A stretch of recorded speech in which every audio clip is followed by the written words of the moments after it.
No one's coming to save us. Or if someone has come, let me know. No, they're not.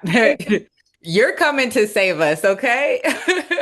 But speaking of which, honestly, when you talk about saving us, I saw that you recently was reintroduced this bill about black hair, or like the hair that we use. And I always feel like black women's hair is always it's always something. It's just something. It's a product that's recalled. It's the hair we're using. It's just always something. So could you first just talk about what you hope to accomplish with this and, like how you plan, especially in a place like Atlanta, like a Black Mecca, how you plan to make sure all the girls are using the right hair?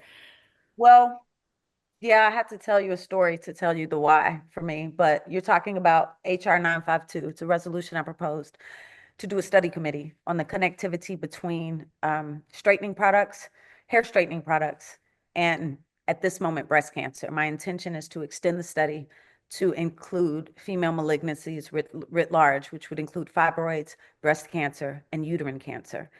And then a wider net is just hair care products and cancer, period, because our brothers are also using beard products and it's Yeah. going right into the skin. So while I was running for office, the night I found out I beat the other Democrat, I saw one of my childhood friends I hadn't seen in 15 years. He gives me a big bear hug, and I am in excruciating pain in my chest. So I know something is wrong. Long story short, I'm diagnosed with breast cancer, and I'm running for office, so I couldn't tell anyone. Um, my line sister from Howard University, the one that never partied with us, the one that was always sitting in scrubs, like, I can't go, I really need to get this, ended up being my surgeon and saved my life. And it was at a time when mammograms were backed up because of the pandemic. You couldn't get the doctor's appointments, etc. So I share that with you to say that that is my truth. But also, if I have difficulty navigating a system and I have the resources, I have two insurances, I got doctors in my phone. I went to Howard. We produce doctors there in Atlanta. I help make AKAs a Spelman. That's the rest of the doctors in the city of Atlanta.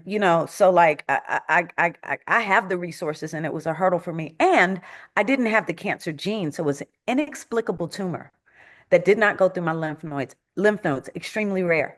That changed my life. It changed what mattered to me. It changed after you fought for your life and won, you change. Mhm. And so now that I'm in this seat, the question becomes, what type of legislator do I want to be? What do I want to be remembered for? And what can I change? I can't change anything with the companies if I don't have the data to support the ask. I can't ask the companies to change labeling if I have not done the research. I can't fight effectively with feeling. I have to accumulate the facts.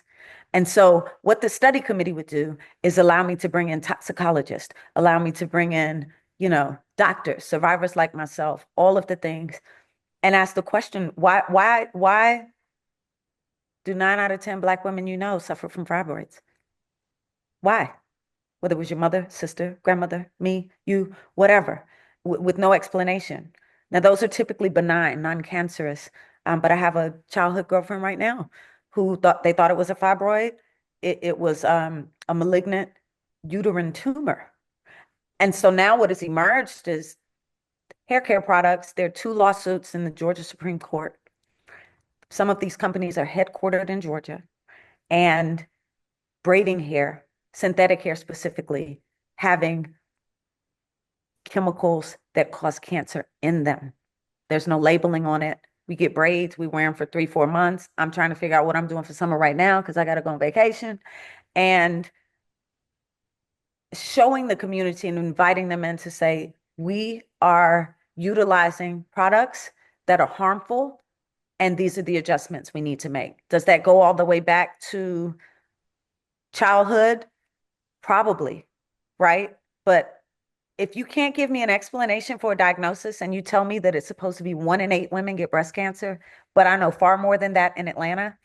And in Atlanta, the number of women, Black women who have breast cancer is above the national average.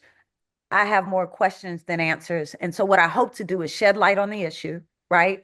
And as someone who gets their hair done every 7 days, and I, I know that's right.